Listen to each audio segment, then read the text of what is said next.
प्रत्येक नर नारी, अयोध्या में रहने वाले चराचर जीव तक आनंद से झूम रहे हैं। क्यों? क्योंकि प्रभु श्री सीताराम जी का विवाहोत्सव संपन्न हुआ, सभी आनंद में हैं। और अब मेरे गोस्वामी जी कहते हैं कि अयोध्या के जितने भी लोग हैं सबके हृदय में बस एक चाह है। कौन सी चाह? कि राम जी का राज्याभिषेक हो जाए। हम अपने नेत्रों से राम जी को अयोध्या के राज सिंहासन पर बैठा हुआ देख लें, बस हमारा जन्म धन्य हो जाएगा। अच्छा, जब तक ये चारों लाल जी का प्राकट्य अयोध्या में नहीं हुआ था,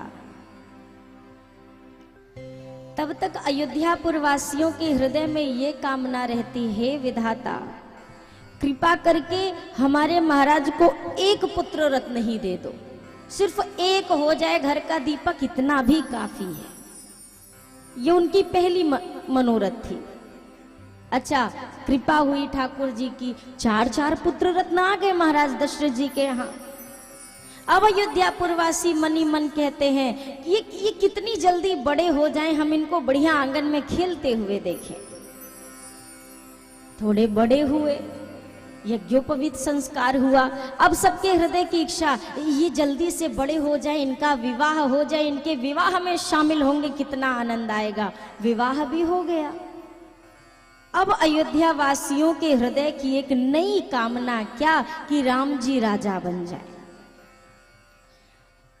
ये कहने का तात्पर्य मेरा ये है कि मनुष्य के हृदय में जब एक के बाद एक इच्छाओं का जन्म होता है, जब इच्छाएं शांत नहीं होती, जब कामना शांत नहीं होती, तो राम जी दूर चले जाते हैं।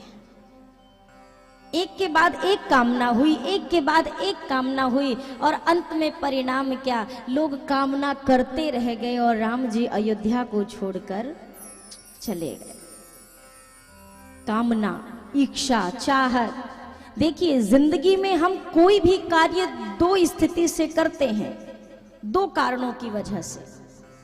कुछ भी आप अगर व्यवसाय भी करते हैं, जीवन में धन भी अर्जित करते हैं, कुछ भी इस संसार में 2 स्थिति उसकी होती है। कारण सिर्फ 2 होते हैं। क्या?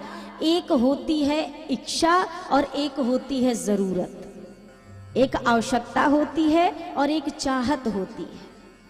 आवश्यकता तो पूर्ण की जा सकती है, पर इच्छा कभी पूर्ण, क्योंकि इच्छाएं कभी खत्म होती हैं क्या?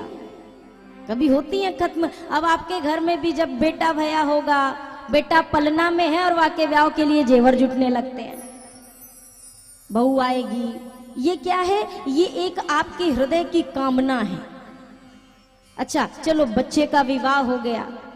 विवाह होने के बाद भी ये नहीं कि अब इन चीजों से भैया अब तो बच्चे का घर परिवार बस गया, अब हम अपना राम राम जपेंगे, नहीं। अब क्या होता है? बच्चा तो हो गया है, विवाह भी हो गया, थोड़ा नाती पोता खिला ले। ये एक नई इच्छा, और ये इच्छा आप और हम करते रह जाते हैं। इच्छाएं खत्म नहीं होती, इच्छा करने वाला खत्म हो जाता है। मनुष्य खत्म हो जाता है, पर मनुष्य की इच्छा कभी समाप्त नहीं होती है।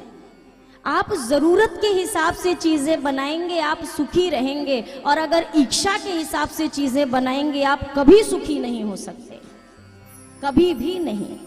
चाहत कभी आपको सुखी रहने ही नहीं देगी। किसी ने कहा कि भैया आवश्यकताएं तो गरीबों के भी पूरी हो जाती हैं और इच्छाएं तो बादशाहों के भी अधूरे रह जाते हैं। राजा महाराजाओं के भी जो इच्छाएं हैं वो नहीं पूरी होती, और झोपड़ी में रहने वाला भी अपनी आवश्यकता की चीज से संतुष्ट हो जाता है। आवश्यकता, क्योंकि इच्छा, देखिए एक व्यक्ति था, सड़कों पर भीख मांगता था, 2 रुपए 4 रुपए। एक बार थोड़ा सा किसी ने देखा, दया आ गई उसको, सोचने लगा इसके पास, बताओ इसने कितने फटे पुराने कपड़े पहने हैं, लाओ इसकी मदद कर दो। उसने कुर्ता दे दिया। क्या दिया?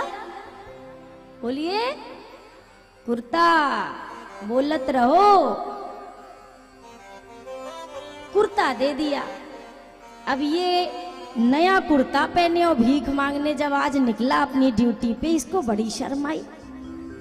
सोचने लगा बताओ इतना बढ़िया कुर्ता पहने पर कुर्ता धोती के बिना कहूं जमती है का? यहाँ के नीचे बढ़िया एक अगर धोती हो जाती तो आनंद आ जाता। अच्छा धोती भी एक बार किसी ने दे दी, सज्जन ने, दयावान ने। अब बढ़िया एक धोती और एक कुर्ता हो गया। अब जैसे ही कुर्ता पहना था, कुर्ता के 2 जेब होवे, जेब में हाथ डाला, जेब खाली। अब सोचने लगा बताओ कुर्ता भी पहना है, कुर्ते में जेब भी है, पर जेब में जब तक 4 पैसा ना हो तब तक आनंद आता है क्या? तो उसने फिर खूब मेहनत करी। अभी तक 1 सिग्नल पे मांगने जाता था, 5 सिग्नल पे मांगने जाता है। 4 पैसे आ गए जेब में। अच्छा 4 पैसे तो आ गए। अब सोचने लगा पैसे तो मेरे पास आ गए, अब इसे रखने का कुछ इंतजाम होना चाहिए, सड़कों पे थोड़ी ना छोड़ सकता हूँ। एक झोपड़ी हो जाती तो कितना बढ़िया रहता। खूब इसने फिर लगकर मेहनत किया। 4-6 महीने टूटी फूटी अपनी एक मड़ैया डाल ली, एक झोपड़ी। अब झोपड़ी डाल ली, अब वहां पे पैसे की व्यवस्था हो गई। लेटा था, गर्मी का मौसम। सोचने लगा झोपड़ी तो बन गई, इसमें एक बजाज का पंखा लग जाता तो बड़ा आनंद आ जाता। सो उसने फिर मेहनत करी, लग के खूब मेहनत करी, एक पंखा लग गया। अब गर्मी में तो पंखा लग गया, लेकिन अब आई सर्दी। सोचने लगा एक एसी की हीटर की व्यवस्था हो जाती तो बड़ा आनंद आता। ये भी हो गया। करते करते वो व्यक्ति इतना अपने आप में मेहनत करके पाता गया, पर एक के बाद एक चाहत होती गई। किसी ने कहा ऐसा करते करते उसने पूरे देश पर राज्य कर लिया, खूब बड़ा राजा हो गया। कमाते कमाते और मेहनत करके वो राजा बन गया, पर अभी भी उसकी मांगने की आदत नहीं गई। अब सोचिए कहाँ रोड का भिखारी था, अब एक राज्य का राजा बन गया, पर मांगने की आदत नहीं गई। अंतर इतना है, अभी तक लोगों से सड़क पे मांगता था, अब एक राज्य का राजा है तो दूसरा राज्य मांगता है। मांगना अभी भी उसका बंद नहीं हुआ। बस ये है लेवल अब थोड़ा हाई हो गया है मांगने का।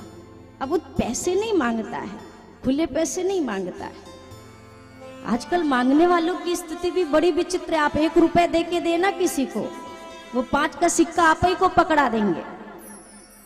सबका लेवल हाई हो चुका है, मांगने वालों का भी। अभी हम आ ही रहे थे रास्ते में, अब जब तक पर्स में से वो चेंज निकलता तो चेंज माँ के हाथ में, आप ही के हाथ में आया था ना, कुछ सिक्के आए तो सिक्के देने लगी। ठाकुर जी थे गोद में डलिए में, तो वो बना नहीं निकालते सिक्के ऐसे। जब तक उसने देखे बोल दिया माता जी रहने दो। मैंने कहा सही बात है, ये भी अब सब बड़े लोग हैं, कौन गरीबी झेलना चाहता है। मांगने वाले का भी लेवल बढ़ जाता है, पर फर्क जानते हैं क्या होता है? कितना भी बड़ा आदमी हो जाए मांगता वो भी है। अंतर इतना है, एक मंदिर के बाहर बैठकर मांगता है, एक मंदिर के भीतर जाके मांगता है। बस इतना ही अंतर है। हम कितने भी बड़े हो जाए, हम भगवान से धीरे से जाकर कहेंगे भगवान ये दे दो, और जो बाहर सीढ़ी पे बैठा है वो जोर जोर से भगवान के नाम पे दे दो। मांग दोनों ही रहे हैं, एक खुलेआम मांग रहा है और एक गुप्त रूप से मांग रहा है।